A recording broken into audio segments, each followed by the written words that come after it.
James Rodríguez, el crack colombiano, número 10 del Real Madrid, no se cansa de darnos una lección de humildad.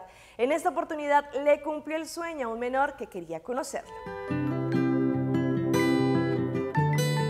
Es la 1:45 de la tarde en Santiago y allí está Miguel Ángel Ortiz, que tiene tan solo 10 años y su mayor sueño es conocer a James Rodríguez, el volante colombiano que solo ve por televisión.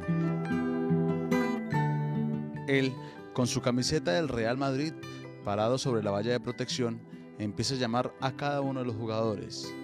Hace el intento por Jackson. Intenta llamar a Radamel Falcao. James, desde el interior del autobús, se fija en Miguel y se va directamente a donde se encuentra él. ¡James! Miguel, lleno de lágrimas y con el corazón a mil, por fin tiene a su ídolo frente a frente. Pero porque está llorando, ¿ah? Ríete.